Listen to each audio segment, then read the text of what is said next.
آج کی آیت۔ اور داؤد نے اس فلسطی سے کہا کہ تو تلوار، بھالا اور برچھی لیے میرے پاس آتا ہے، مگر میں رب الفاج کے نام سے جو اسرائیل کے لشکروں کا خدا ہے اور جس کی تو نے فضیلت کی ہے تیرے پاس آتا ہوں۔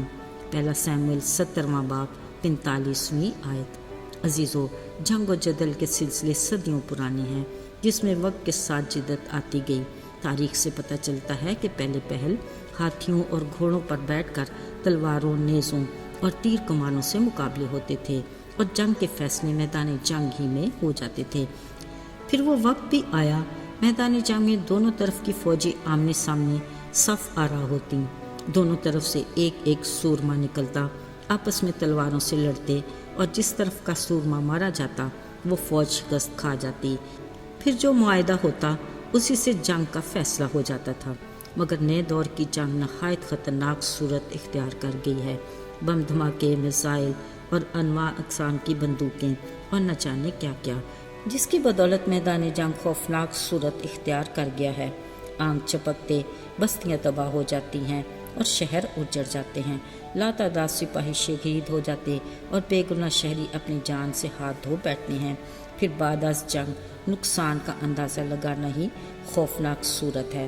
مگر یہ سب کچھ جانتے ہوئے آج بھی ٹی وی آن کر کے خبریں سن لیں یا اخبار پڑھ لیں، دنیا میں کہیں نہ کہیں جنگ کی چنگاریاں ابھی بھی سلگ رہی ہوتی ہیں اور نسل انسانی اذیت کا شکار رہتی ہے۔ بس خدا سے رحم کی اپیل ہے۔ عزیزو، آج یسی کے تینوں بیٹے بھی میدان جنگ میں گئے کافی دن گزر گئے تھے۔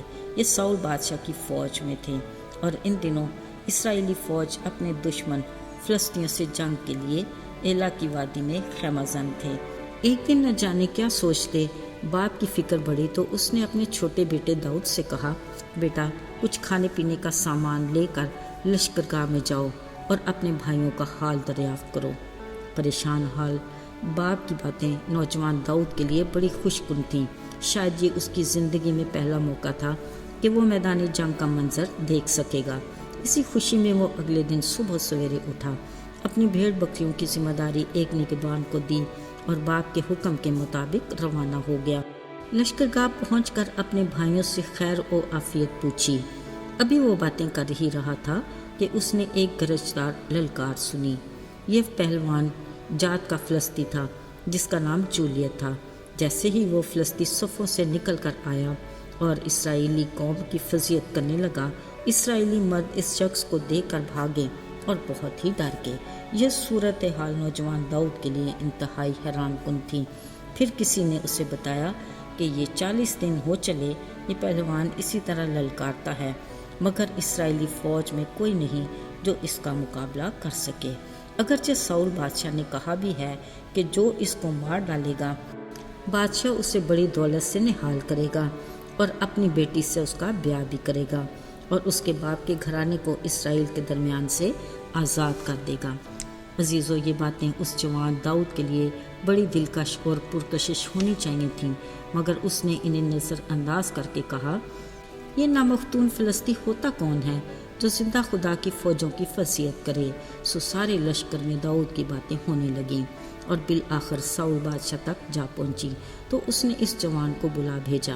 داؤد نے بڑی جرأت سے ساؤل بادشاہ سے کہا کہ اس شخص کے سبب سے کسی کا دل نہ گھبرائے، تیرا یہ خادم جا کر اس فلسطی سے لڑے گا۔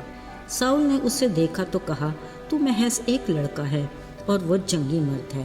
تب داؤد نے ساؤل کو جواب دیا کہ تیرا خادم اپنے باپ کی بھیڑ بکریاں چراتا ہے۔ جب کوئی شیر یا ریچھ آ کر جھنڈ میں کوئی برا اٹھا لے جاتا ہے تو میں اس کے پیچھے جا کر اس کو مارتا اور اس کے منہ سے چھڑا لاتا ہوں۔ یقیناً یہ نامختون فلسطی ان میں سے ایک کی مانند ہوگا، اس لیے کہ اس نے زندہ خدا کی فوجوں کی فضیلت کی ہے۔ داؤد نے بڑے یقین اور بھروسے کے ساتھ کہا، جس خدا نے مجھے شیر اور ریچھ کے پنجے سے بچایا وہی مجھے اس فلسطی کے ہاتھ سے بھی بچائے گا۔ سو ساؤل نے جب اس جوان داؤد کا ایمان دیکھا تو کہا، جا، خداوند تیرے ساتھ رہے۔ داؤد نے اپنی لاٹھی ہاتھ میں لی اور نالا کے 5 چکنے پتھر تھیلے میں ڈال کر اس فلسطی پہلوان کے سامنے جا کھڑا ہوا۔